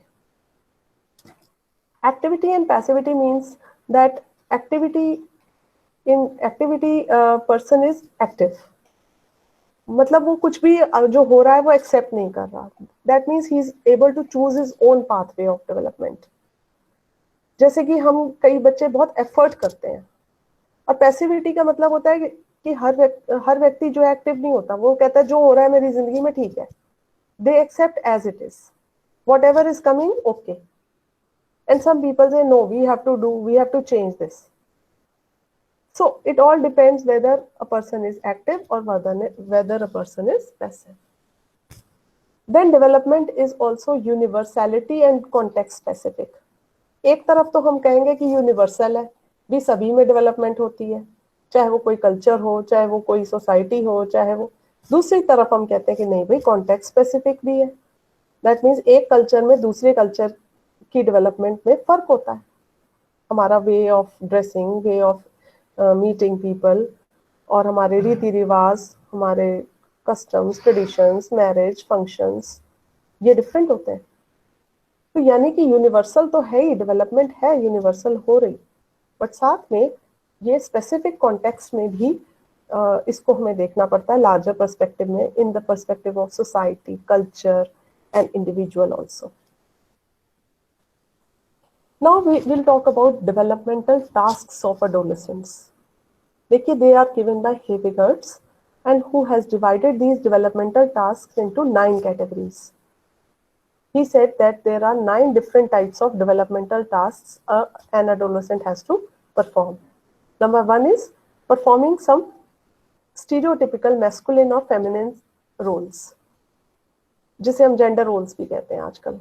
जैसे कि लड़कों से एक्सपेक्टेड होता है कि वो ये करें, लड़कियों से एक्सपेक्टेड होता है वो ये करें. हालांकि ये बाउंड्रीज जो है वो बेमायने है, कोई ऐसा जरूरी नहीं है. पर हाँ, जो नेचर की तरफ से गिफ्ट मिला है, बीइंग अ फीमेल और being a male, that is all to be accepted. Like it is generally seen. अगर आप छोटे एक बच्चे की बात करो, लड़के की और एक लड़की की, तो लड़का अलग तरह के टॉयज पसंद करता है खेलना, और लड़की अलग डॉल्स से खेलना पसंद करती है. लड़का जीप से, कार से, ऐसी चीजों से ज्यादा पसंद करता है. अब क्या आप इस चीज को चेंज कर सकते हो? अब आप कहोगे नहीं जी नहीं, लड़का भी डॉल से खेले. तो कुछ चीजें इनहेरिटेड होती हैं, कुछ चीजें हमारी जो कह लो कि ऑटोमेटिक सी होती हैं. तो इसमें किसी का कोई रोल नहीं होता, ना सोसाइटी हमें सिखा रही होती है, पर ये चीजें नेचुरल होती हैं. इसी तरह से दूसरा टास्क होता है development of appropriate relations. It is very important that we live in a society, we have to make good relations with everybody. Then the third task with adolescent is to be emotionally independent. अब वो इतना ज्यादा अगर control, जो पहले parents हर बात पे control करते थे, अब बच्चा जो है वो इमोशनली भी इंडिपेंडेंट हो रहा है.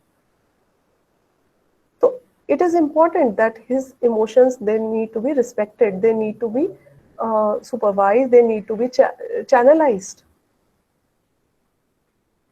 Then the child becomes economically independent also. They want that they should become economically independent. तो कुछ ना कुछ अगर उनको कोई वो ट्यूशन क्लासेस या कोई वोकेशन, अगर छोटी मोटी चीजें करना चाहते हैं, let them do, because everybody wants some money in the pocket.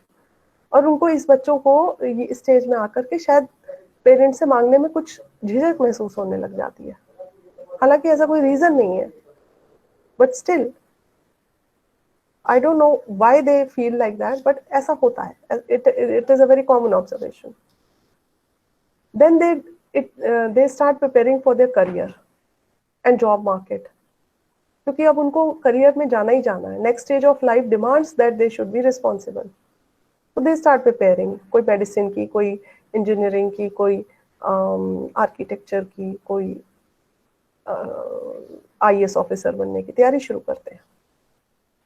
Then their cognitive skills and concepts जो है वो डेवलप हो जाते हैं स्टेज पे. तो ये भी उनका टास्क है कि वो किस तरीके से अपनी cognitive डेवलपमेंट को अप्रोप्रिएट करें. Then socially responsible behavior, that means which is desirable by the society. अगर आप जोर जोर से चिल्ला रहे हो, लाउड म्यूजिक लगा रहे हो, आपकी सोसाइटी में क्या ये चीजें एक्सेप्ट होंगी? दे विल से कि ये तो बच्चा हमारी बिल्कुल किसी की सुनता ही नहीं. Everybody then has to behave in a responsible manner. Then at this stage, they start preparing for the marriage and family also, because ultimately they have to settle down. And then acquiring values that are harmonious. Harmonious means those values which are required, जो उनको आगे जिंदगी में काम आने वाली है. Like for example, scientific attitude, that's a value. अगर आप हर चीज को साइंटिफिक एंगल से देखते हो तो आपकी जो प्रेजुडिसेस हैं या सुपरस्टिशंस हैं वो दिमाग से हट जाते हैं. तो ये डेवलपमेंटल टास्क्स थे एडोलेसेंट्स के. Now we will talk about different perspectives in child development. देखिए, different perspectives in child development, आपके जो इग्नू के जो नोट्स हैं इनमें इन्होंने 5 तरीके के पर्सपेक्टिव्स का जिक्र किया है. पहले होते हैं बायोलॉजिकल पर्सपेक्टिव्स, सेकंड है life span perspective, bioecological perspective, cognitive perspective, and socio-cultural perspective. We will talk about them one by one.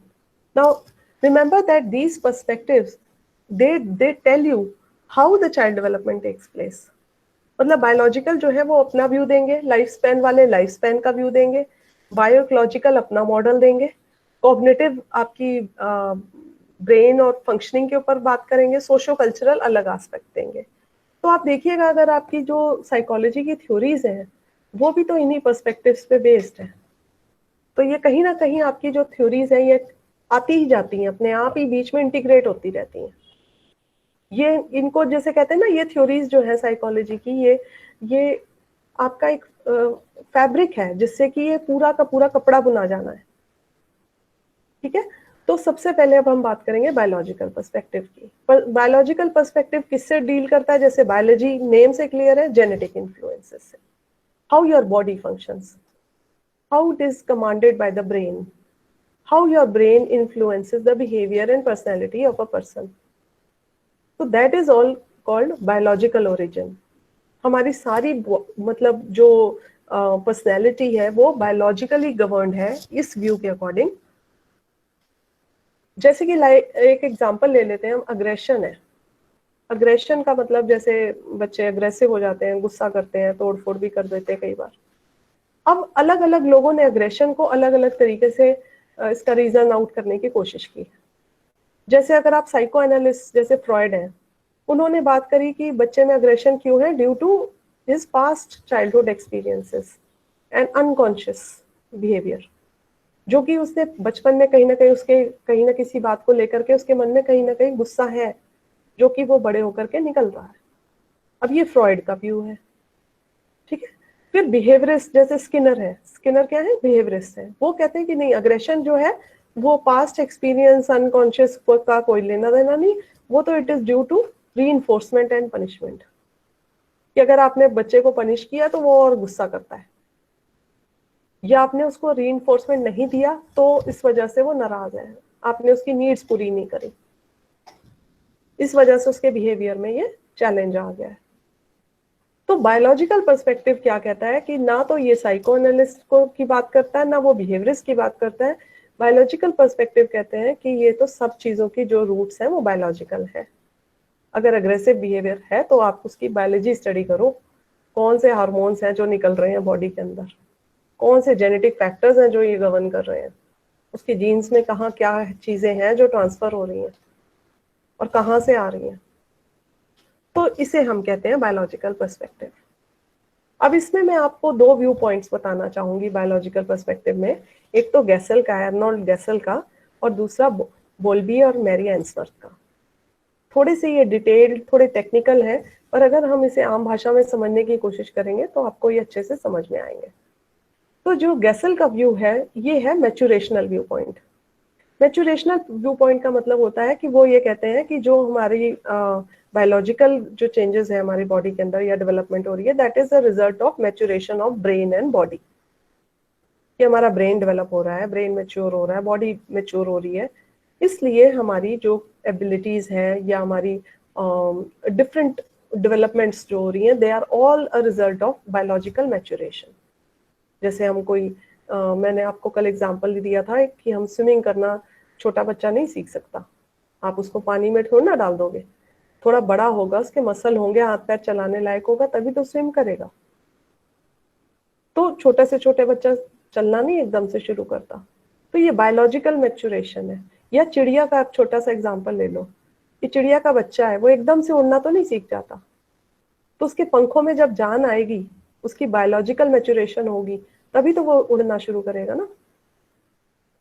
तो दूसरा व्यू पॉइंट होता है जो कि कहते हैं जॉन बोल्बी और मेरी एंसवर्थ ने दिया, जिसे हम कहते हैं अटैचमेंट व्यू पॉइंट।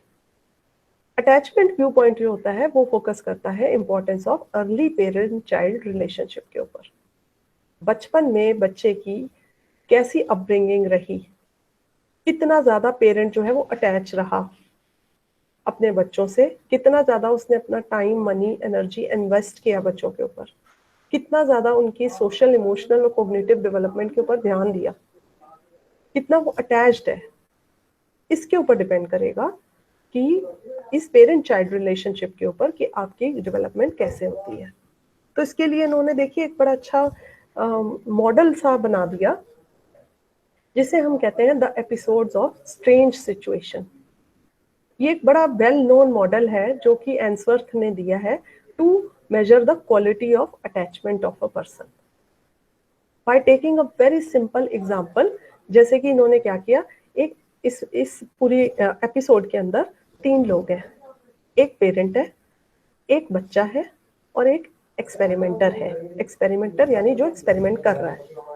तो एक्सपेरिमेंटर ने क्या किया कि पेरेंट और बच्चा जो है वो पार्क में गए, ठीक है, और एक्सपेरिमेंटर देख रहा है कि पेरेंट और बच्चा जो है पार्क में खेल रहे हैं, और पेरेंट बच्चे को खेलता हुआ देख रहा है। तो इसमें अटैचमेंट बिहेवियर क्या हुआ कि पेरेंट क्या है, सिक्योर्ड बेसिस है, मतलब बच्चा सेफ फील कर रहा है कि मैं खेल रहा हूँ, पेरेंट मुझे वॉच कर रहा है। It's a very secured environment, it's a very attached environment for the child, safe environment that he desires. अब क्या हुआ, सिचुएशन थोड़ी सी चेंज हुई। एक्सपेरिमेंटर ने क्या किया, एक स्ट्रेंजर आया और वो पेरेंट से बात करने लगा। जब बच्चे ने अपने पेरेंट को स्ट्रेंजर से बात करते देखा तो उसके अंदर कुछ ना कुछ एक स्ट्रेंजर वाली एंजाइटी आ गई। ये कौन आ गया मेरे खेल को खराब करने के लिए, भाई मेरा फादर मुझे देख नहीं रहा या मेरी मम्मी मुझे ऑब्जर्व नहीं कर रही। अब तो उसके अंदर एक कहीं ना कहीं घबराहट आ गई। अब वो झूले पे नहीं जा रहा उतनी देर, क्योंकि उसको लग रहा है कि मेरे को कोई वॉच नहीं कर रहा, कहीं मैं गिर गया तो। अब नेक्स्ट सिचुएशन, नेक्स्ट एपिसोड आता है कि पेरेंट जो है चला जाता है थोड़ी देर के लिए कह के कि कोई बात नहीं, आप मेरे बच्चे को जरा खिला दीजिए, मैं जरा ये काम करके आया, फोन अटेंड करके आया। अब बच्चे के अंदर क्या आई, सेपरेशन एंजाइटी, उसका पेरेंट चला गया, यानी कि अटैचमेंट लेवल रिड्यूस हो गया। इसे हम सेपरेशन एंजाइटी कहते हैं। और ये एंजाइटी आपने देखा होगा, जब छोटे से बच्चे को स्कूल में हम पहली बार छोड़ने जाते हैं, सेपरेशन एंजाइटी कितना रोता है वो। कई कई दिन तक तो पेरेंट्स को कहा जाता है कि आपने बैठना है क्लास में, you have to sit with the child and see what he does so that his separation anxiety is reduced, so that he is not panicky। अब इस एपिसोड के बाद क्या हुआ, पेरेंट वापस आया, उसने बच्चे को प्यार किया, ये किया वो किया, और स्ट्रेंजर चला गया। फिर बच्चा रीयूनियन हो गया, अटैचमेंट आ गई, रिज्यूम हो गया। फिर पेरेंट चला गया, फिर सेपरेशन एंजाइटी हो गई। अगेन स्ट्रेंजर आ गया, फिर स्ट्रेंजर एंजाइटी हो गई। फिर पेरेंट वापस आ गया, कंफर्ट दिया, रीयूनियन हो गई। देखिए, ये अगर आप कहेंगे ये क्यों बार बार ऐसा हो रहा है, कि यही तो हमारी जिंदगी है। बच्चों के साथ में हर वक्त पेरेंट तो नहीं बैठे रहते हैं, छोटे बच्चों के साथ स्पेशली, और ये एंजाइटी उनको हर एक स्टेज पे होती है। आप सोच रहे हैं कि सिर्फ छोटे बच्चों के साथ है, no, even when they grow up, when they go in hostel, they don't know what to do. Even when they settle in their life, they don't know what to do. They keep asking their parents कि अब हम ये कर लें कि नहीं।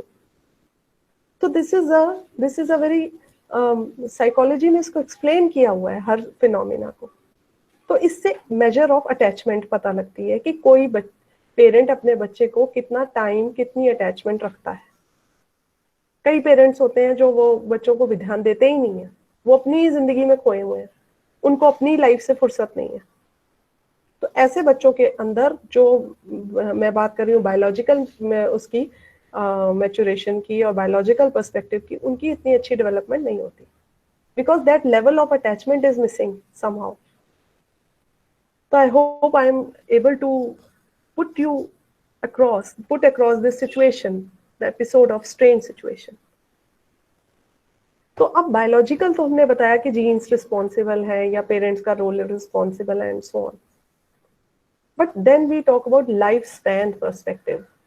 According to this view, human development is multiple determined and cannot be understood within the scope of a single framework.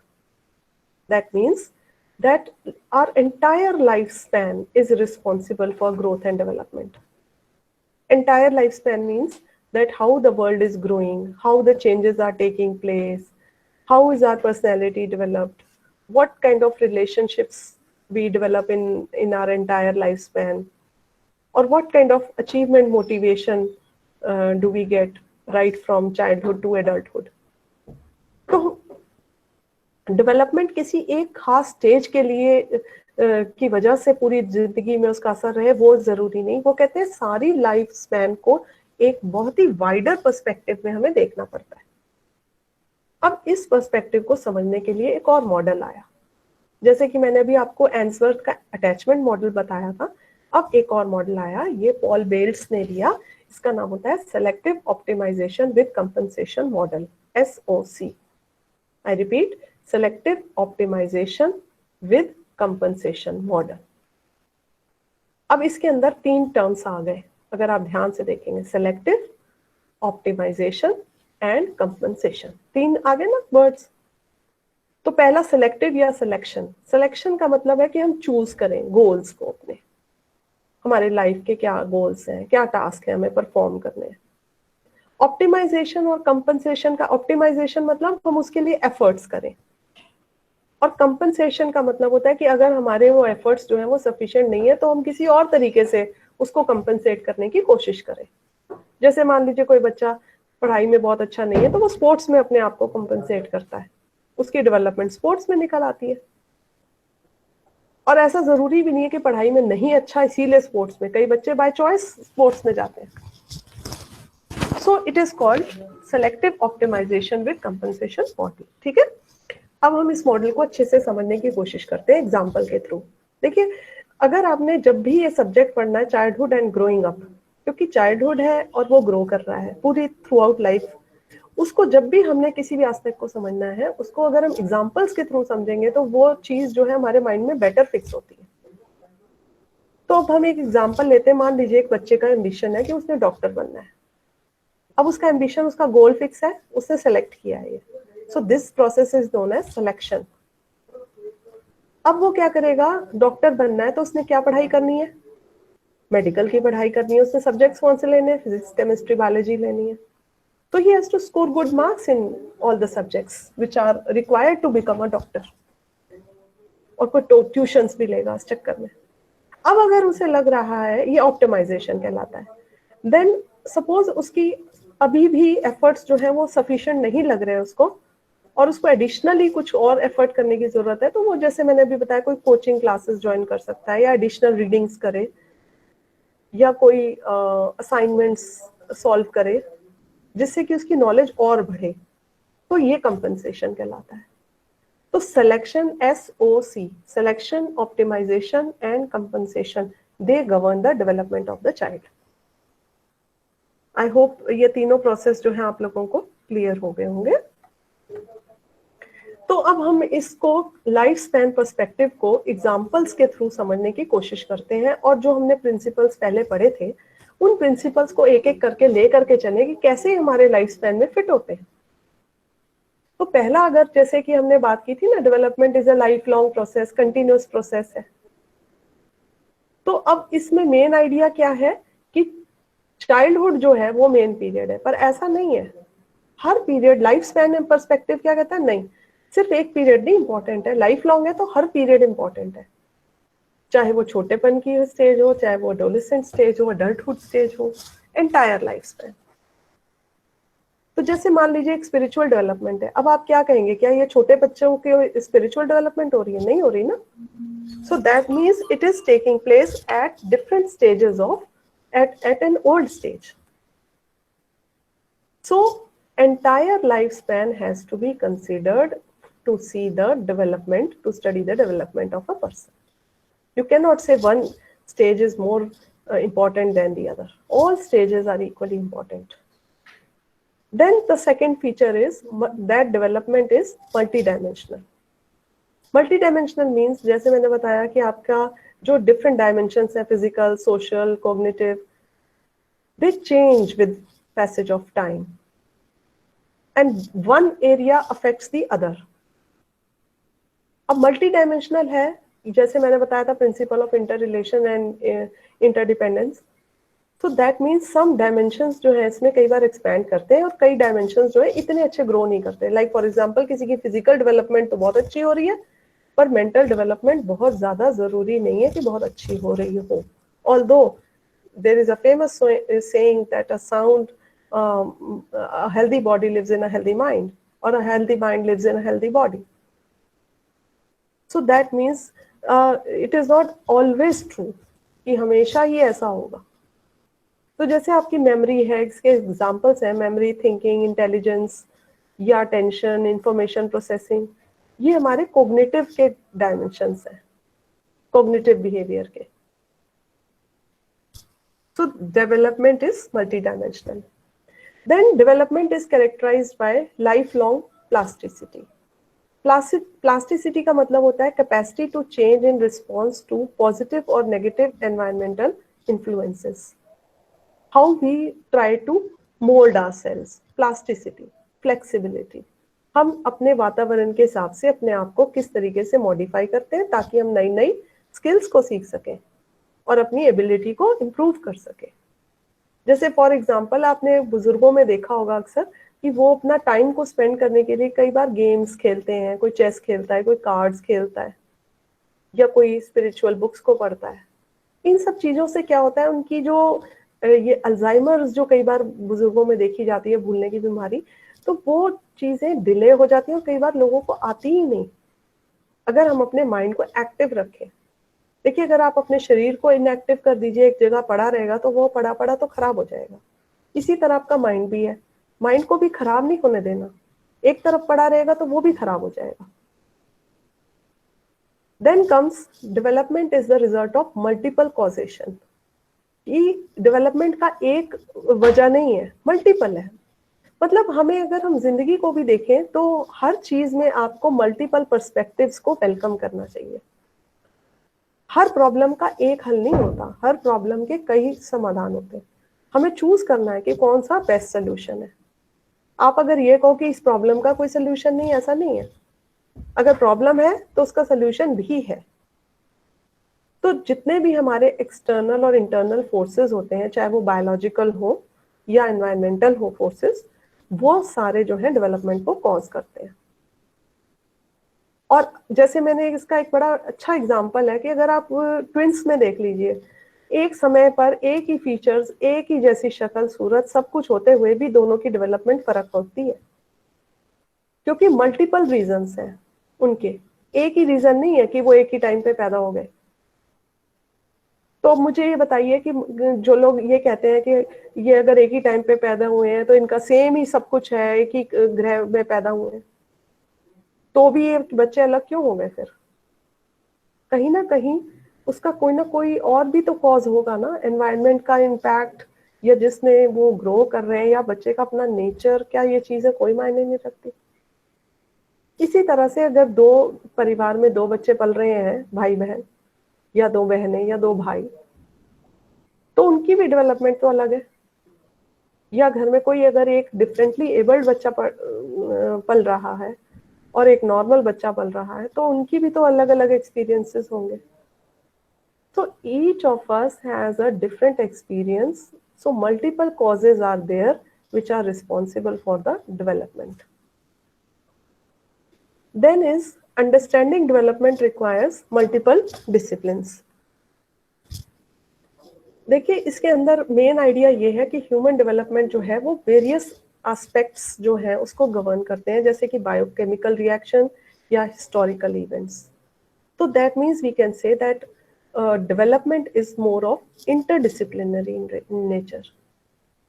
तो इसकी स्टडी को हम किसी एक डिसिप्लिन से, या आप कहें साइंस का पार्ट है नहीं, या बायोलॉजी का पार्ट है नहीं, या साइकोलॉजी, ये तो हर एक development is a topic of discussion in all the subjects, चाहे वो न्यूरो साइंसेस हो, चाहे वो बायोलॉजी हो, चाहे वो फिजियोलॉजी हो, चाहे वो एनाटॉमी हो, चाहे वो साइंसेस के ही डिफरेंट डिसिप्लिन है, सबकी ही तो डोमेन है ये। डेवलपमेंट तो सभी ने स्टडी करना है।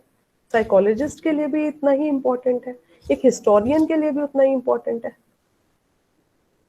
तो इसके एग्जांपल्स हैं कि जो हमारे जो हेरिडिटी और एनवायरनमेंट है उसका इन्फ्लुएंस जो है वो हमारे ऊपर बड़ा स्ट्रॉन्ग होता है। तो multiple disciplines govern development. Then development involves both gain and loss, मतलब हमें इस प्रोसेस में कुछ गेन भी होता है, कुछ लॉस भी होता है, और ये जॉइंटली होते रहते हैं। कुछ पाया जाता है, कुछ खो जाता है। जैसे कि मान लीजिए छोटा बच्चा है, जब उसे लैंग्वेज आने लगती है तो वो पुरानी अपनी लैंग्वेज को भूल जाता है, या आप फॉरेन कंट्री में जाते हो तो दूसरे की लैंग्वेज को ज्यादा अच्छा बोलने लग जाते हो, अपनी लैंग्वेज कम हो जाती है। तो it is gain and loss. Then it is contextual, ये मैं पहले भी बता चुकी हूँ कि सोसाइटी के कॉन्टेक्स्ट में, या फैमिली के, school, peer group, cities, neighbourhood, सबके कॉन्टेक्स्ट में डेवलपमेंट होती है। एंड इसका एग्जाम्पल है कि behaviour of a child which is who is reared in a dysfunctional family is different from that of a child grown up in a normal family. तो एक family जहाँ पे टूटी हुई फैमिली है, जहाँ झगड़े हो रहे हैं, वहां पे जो बच्चे पल रहे हैं और एक जो नॉर्मल फैमिली में बच्चे पल रहे हैं, उनके बिहेवियर में कितना फर्क है। तो कॉन्टेक्चुअल है, किस कॉन्टेक्स्ट में डेवलपमेंट हो रही है उसका इम्पैक्ट पड़ता है। तो ये मैंने आपको लाइफ स्पैन पर्सपेक्टिव बताया कि पूरी लाइफ स्पैन जो है वो हमारी किस तरीके से हमारे डेवलपमेंट को गवर्न करती है। Then we talk about bioecological perspective, जिसके बारे में मैंने आपको कल 3 तरीके के एजेंसीज के बारे में बताया था, माइक्रो, मीजो एंड मैक्रो। यहाँ पे मैं आपको ब्रॉनफेन-ब्रेनर के बायोइकोलॉजिकल मॉडल की बात करूंगी। ब्रॉनफेन-ब्रेनर, इन्होंने 4 तरीके के सिस्टम्स दिए हैं। माइक्रो सिस्टम यानी कि immediate parents, care givers, Meso system, neighborhoods, school, peers, religious institutions. Exosystem, like workplace of parents, mass media, government, social policy. And macro system, historical events, attitudes, ideas of the culture and ethnic group. So all these systems have an influence. Biological भी है ये, ecological भी। Ecological means जो उसका environment है, right from the child to his parents, to his neighborhood, cities, schools, the parents' workplace, the mass media, and all the events taking place worldwide, all the global issues taking place in our environment, say global warming, everything affects the child. Your own culture, your ethnic groups, religious groups, everything. So this is bioecological model, and then we study about cognitive perspective. Cognitive perspective समझने के लिए इसके अंदर 3 approaches हैं। प्याजे की approach, जिसे हम cognitive developmental approach कहते हैं, इंफॉर्मेशन प्रोसेसिंग अप्रोच जो स्टर्नबर्ग की है, और एक और अप्रोच है डेवलपमेंटल कॉग्निटिव न्यूरोसाइंस अप्रोच। इनके बारे में हम थोड़ा ब्रीफली हर एक के बारे में पढ़ेंगे। जैसा मैंने आपको पहले भी कहा था कि मैं आपको बताऊंगी कि प्याजे ने कॉग्निटिव डेवलपमेंट के बारे में क्या बताया। देखिए, प्याजे एक बहुत ही महान साइकोलॉजिस्ट, वर्ल्ड के 4 जो मेन साइकोलॉजिस्ट आते हैं उनमें प्याजे, स्किनर, फ्रॉइड और बंडूरा, इन 4 साइकोलॉजिस्ट का नाम सबसे टॉप मोस्ट, वर्ल्ड के 4 उनमें इनका नाम आता है। तो प्याजे ने सारी कॉग्निटिव डेवलपमेंट को बड़ा अच्छा एक्सप्लेन किया है in 4 different stages. These are called sensory motor, जो कि छोटे बच्चों की बर्थ टू 2 इयर्स, और उनके कुछ फीचर्स जैसे कि हमने इन्फेंसी के स्टडी किए थे। Then pre operational 2 to 7 years, जो कि चाइल्डहुड स्टेज है, जो कि जिसके भी हम पढ़ चुके हैं इसके बारे में। He has named these stages and he has detailed the features of each stage. And इन्होंने बताया कि हम किस तरह से इनके पैटर्न्स बनाते हैं, स्कीमास बनाते हैं और उनको एसिमिलेट करते हैं। Then third is concrete operational 7 to 11 years of age, and formal operational stage that is from 11 years and beyond. So ये 4 स्टेजेस में जब फॉर्मल ऑपरेशनल स्टेज में जब बच्चा जो है एब्स्ट्रैक्ट थिंकिंग वगैरह करने लग जाता है, जिसमें उसकी इंटेलिजेंस पीक पे पहुंच जाती है। तो ये पियाजे के अकॉर्डिंग कॉग्निटिव डेवलपमेंट है। फिर है इंफॉर्मेशन प्रोसेसिंग अप्रोच, जो कि मैंने अभी आपको बताया था स्टर्नबर्ग ने दी। इसे हम नियो पियाजेशियन अप्रोच भी कहते हैं, क्योंकि पियाजे के बाद में ये approach I. it focuses on how we process the information। जैसे हम इंफॉर्मेशन को गैदर कैसे करते हैं, प्रोसेस कैसे करते हैं। आपके सामने चीज पड़ी होती है, आप उस चीज को समझ नहीं पाते, या आपके सामने एक प्रॉब्लम आने वाली होती है, आप उसे फोर्सी नहीं कर पाते, अक्सर ऐसा होता है। तो किस तरीके से बच्चों का थिंकिंग प्रोसेस डेवलप होता है from childhood to adolescence, by processing the information from simple knowledge to complex knowledge, from simple information to complex information. This is the focus of information processing approach, जैसे computer करता है। तो computer में जैसे आपके hardware software होता है ना, वैसे ही हमारा भी एक हार्डवेयर सॉफ्टवेयर होता है, मेंटल हार्डवेयर, मेंटल सॉफ्टवेयर। अब आप कहोगे ये क्या है?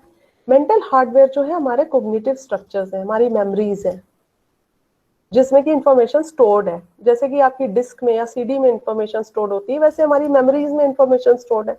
आपको के बचपन की बातें याद है ना, तो वो सारी क्या है? आपकी मेंटल हार्डवेयर। और मेंटल सॉफ्टवेयर क्या है? जिसके अंदर आपके सीरीज ऑफ कॉग्निटिव प्रोसेसेस आते हैं, जो आप हर वक्त करते रहते हो। जैसे अभी आप क्लास में बैठे हो, अभी आप सीख रहे हो, कुछ स्पेसिफिक चीजें सीखने की कोशिश कर रहे हो, दीज आर ऑल सॉफ्टवेयर्स। हर चीज में आपकी इंफॉर्मेशन जो है वो ऐड होती जाती है।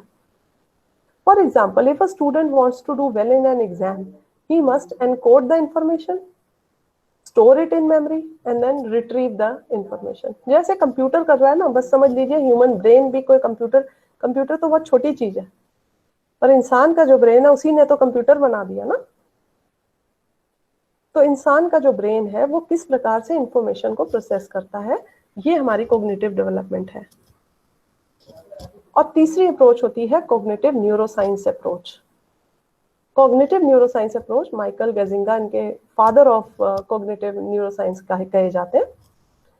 तो इन्होंने क्या कहा कि डेवलपमेंटल कॉग्निटिव न्यूरोसाइंस क्या है, इसी में नाम इसका छुपा हुआ है। ये एक इंटरडिसिप्लिनरी साइंटिफिक फील्ड है, जिसमें हम साइकोलॉजिकल पर्सपेक्टिव भी स्टडी करते हैं और उनका न्यूरोलॉजिकल ओरिजिन देखते हैं। जैसे कि आप कहिए कि एक न्यूरोलॉजिस्ट किसको स्टडी करता है? ब्रेन को, स्पाइनल कॉर्ड को, नर्व्स को, है ना। इसी तरीके से हमारा जो माइंड है वो साइकोलॉजी स्टडी करता है, ठीक है। हमारी सोल को स्टडी करता है। साइकोलॉजी बनाई उन्हीं दो शब्दों से है ना, साइंस ऑफ सोल। सोल को समझ लेना, तो इतना मतलब डीप समझ लेना, कहने का ये मतलब। सोल का मतलब ये to deep understand a person deeply. तो how our mind changes as we grow up, तो इसको दो प्रिंसिपल्स गवर्न करते हैं। एक है डिफरेंट इंफॉर्मेशन प्रोसेसिंग ऑपरेशंस, जो कि अलग अलग ब्रेन के हिस्से में, कोई आपको पता ही है कि ब्रेन का एक पर्टिकुलर हिस्सा है जो मेमोरी के लिए है, एक हिस्सा है जो कि रिकॉल के लिए है, एक है थिंकिंग के लिए, एक रैशनल थिंकिंग के लिए, एंड सो ऑन। और दूसरा है cognitive performance consist of breaking down the overall task into small pieces of information, कि बड़ी सी इंफॉर्मेशन को कैसे हम छोटी छोटी इंफॉर्मेशन में ब्रेक डाउन करते हैं। तो that is called cognitive neuroscience approach given by Michael Gazzaniga. And then we study lastly the socio cultural perspective. Actually ये टॉपिक बहुत डिटेल में था, और मैं इसको पूरे अच्छे तरीके से आपको कराना चाहती थी, इसलिए मैंने शायद टाइम एक्सीड कर लिया मुझे लग रहा, पर मैं बस इसको कंक्लूड करने ही वाली हूँ। क्योंकि लास्ट जो है आपका सोशो कल्चरल डेवलपमेंट कैसे होती है हमारे सोशो कल्चरल कॉन्टेक्स्ट में, और इस व्यू को किसने सपोर्ट किया? विगोत्स्की। आप लोगों ने इनका नाम जरूर सुना होगा, शायद ही कोई व्यक्ति होगा विगोत्स्की का नाम नहीं जानता होगा। तो इन्होंने कहा कि जो डेवलपमेंट है वो वैक्यूम में तो नहीं हो सकती ना, it happens only in socio cultural context. इसकी एक्चुअल में जो मैं आपको ये बता रही हूँ, ये छोटे छोटे एक एक स्लाइड के थ्रू, ये पूरे फुल फ्लेजेड टॉपिक्स हैं साइकोलॉजी के अंदर, और इनको हमें एक एक चीज को बहुत ज्यादा इन डेप्थ में स्टडी करना होता है। पर यहाँ पे मैं आपको एक बेसिक ओरिएंटेशन दे रही हूँ कि आपको थोड़ा सा बिहेवियरिज्म के बारे में भी बताऊं, थोड़ा प्याजे के बारे में बताऊं, थोड़ा सा विगोत्स्की की थ्योरी के बारे में बताऊं, कुछ स्टर्नबर्ग की इंफॉर्मेशन प्रोसेसिंग थ्योरी के बारे में बताऊं। एक्चुअल में हर एक थ्योरी के ऊपर एक पूरा पूरा एंटायर लेक्चर होता है, पर यहाँ पे मैं क्योंकि एक इस पूरे टॉपिक को बिल्डअप करने के लिए सारे पर्सपेक्टिव्स को समझाना आपको एक बार जरूरी था, तो एक मैं आपको होलिस्टिक व्यू देने की कोशिश कर रही हूँ कि सोशो कल्चरल पर्सपेक्टिव जो है वो विगोत्स्की क्या कहते हैं कि जैसे इंडिविजुअल्स डेवलप होते हैं they are as a result of the interaction between parents, teachers and others. इनको इन्होंने अदर्स को इन्होंने कहा MKO, more knowledgeable others. More knowledgeable others मतलब हमसे ज्यादा जो नॉलेज रखते हैं उनकी बात की। और and how we develop, we build scaffolds. Scaffolds का मतलब होता है सपोर्ट सिस्टम, कि ये पेरेंट्स हमारे और टीचर्स हमारे क्या है, ये हमारे सपोर्ट सिस्टम है। जैसे कि एक घर बनाते हैं, आप वहां पे बल्लियां लगा देते हैं ना ताकि छत को सपोर्ट दे सके, उन्हें हम स्कैफोल्ड्स कहते हैं। इस प्रोसेस को स्कैफोल्डिंग की कहा जाता है। जब छत पक्की हो जाती है तो आप धीरे से वो सपोर्ट हटा देते हैं। ऐसे ही हमारी जिंदगी है, जब हमारे बच्चों की बुनियाद मजबूत हो जाती है तो पेरेंट्स धीरे धीरे करके अपना सपोर्ट जो है वो विड्रॉ करते हैं ताकि उनको इंडिपेंडेंट बना सके। नॉट दैट कि we don't want to support them, because we want that they should be independent. तो this process is known as scaffolding, और ये सपोर्ट सिस्टम को हम स्कैफोल्ड कहते हैं। तो ये सोशो कल्चरल पर्सपेक्टिव है। और इसके साथ में अब मैं आप लोगों को एक बार समराइज कर देती हूँ कि आज हमने इस पूरे टॉपिक में क्या क्या किया। इसमें हमने सबसे पहले क्या शुरू किया, ग्रोथ एंड डेवलपमेंट क्या होती है, इनके बीच में डिफरेंसेस क्या है, और इनको एग्जाम्पल्स के थ्रू हमने समझा। Then we talked about various principles of human development, interrelation, continuity, cephalocaudal, and so on. Then we talked about different stages of development. हर एक के हमने फीचर्स को डिस्कस किया, और adolescence को particularly डिटेल में। वो इसलिए क्योंकि आप लोग बीएड के जो टीचर्स हैं वो कल को adolescent बच्चों से सबसे ज्यादा डील करने वाले हैं, और इनकी प्रॉब्लम्स काफी डिफरेंट होती हैं, इस वजह से इनको स्टडी करना बहुत जरूरी है। Then we talked about issues in development like nature, nurture, continuity, discontinuity, activity, passivity, universality, and context specific. Then we talked about 9 developmental tasks of adolescence. Then, of course, last but not the least, we studied about different perspectives in child development. और इसके अंदर हम लोगों ने ये सारे पांचों models किए, biological, life span, bioecological, cognitive and socio cultural. तो ये पूरा टॉपिक जो था मैंने आपको किया है। और इसके बाद मैं आपको, जैसे आप इस पे क्वेश्चंस भी पूछे जा सकते हैं, जैसे आपको कोई भी पर्टिकुलर स्टेज इन फैंसी या चाइल्डहुड या एडोलेसेंस, उसके कैरेक्टरिस्टिक्स लिखने को कहे जा सकते हैं, या principles of growth and development. देखिए, जब भी आप प्रिंसिपल्स बताएं एग्जाम्पल्स के थ्रू बताएं, या कैरेक्टरिस्टिक्स भी बताएं तो एग्जाम्पल्स दें। साइकोलॉजी की ब्यूटी ही यही है कि जब भी हम अपने एग्जाम्पल्स के थ्रू अपनी बात को कहते हैं तो उस बात का असर बहुत अच्छा होता है। फिर हम बात करेंगे मेजर इश्यूज इन डेवलपमेंट जो हमने डिस्कस किए थे यहाँ पे। देन थ्योरीज, डिफरेंट थ्योरीज, अभी मैं आपको बता रही थी डिफरेंट लोगों ने इसके बारे में अलग अलग थ्योरीज दी हैं डेवलपमेंट की। एंड देन इसके बारे में हमने डिफरेंट पर्सपेक्टिव स्टडी किए हैं यहाँ पे, जैसे कि बायोइकोलॉजिकल एंड सोशो कल्चरल वगैरह, और लाइफ स्पैन पर्सपेक्टिव। इसके बारे में किसी के बारे में भी आपको पूछा जा सकता है कि आप इसके बारे में बताएं। So this is all that I had to say, and I am now stopping the presentation and invite you to ask questions or make any observations or comments, whatever you have gained from this. And as I would just like to go through your chat boxes, जो कि मुझे बीच बीच में messages आ रहे थे, तो मैं एक बार ही देखना चाहूँगी कि अगर किसी ने कोई क्वेश्चन यहाँ पे रेज किया है। तो जैसे आपने, किसी ने कमेंट किया है कि ग्रोथ एक स्पेसिफिक टाइम बाउंड प्रोसेस है and development is a life long process, Kshitij has commented. Then some questions I have asked, they have responded the answers, जिसमें मैंने ग्रोथ और डेवलपमेंट के बारे में पूछा था, और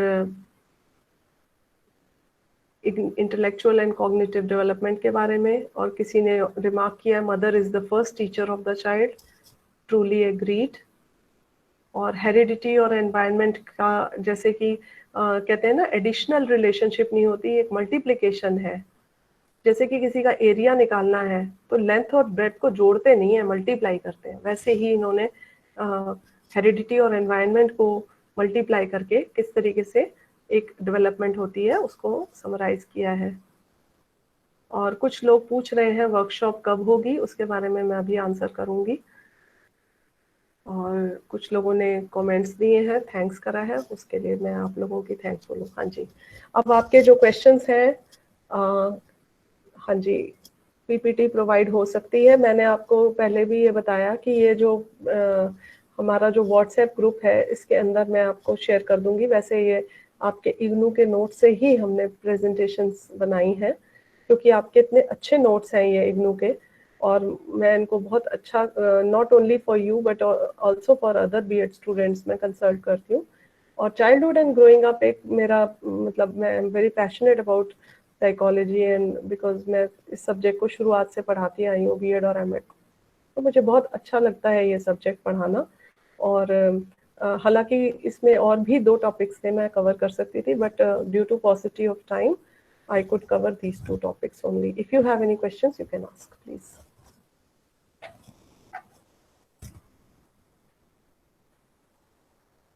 Or want to make any observation, you can unmute yourself. All of you, please unmute yourself. And if you want to say something, you can say, and ask anything, you can ask. Regarding workshop, somebody was asking, I think. Workshop के बारे में आप पूछ रहे थे। तो देखिए, आपका जनवरी बैच है और दिसंबर में आप लोगों ने एग्जाम्स देने हैं, तो आपकी जो वर्कशॉप है ये अभी तो फिलहाल जो सिचुएशन है वो लॉकडाउन की है, तो ये workshop face to face mode पे ही होती है। तो जैसे ही ये रीजनल सेंटर के साथ में हम कंसल्ट करके लगाने की कोशिश करेंगे, और सविता मैम भी है शायद ग्रुप में मेरे ख्याल में, तो अगर सविता मैम कुछ बता सके इसके बारे में मैम।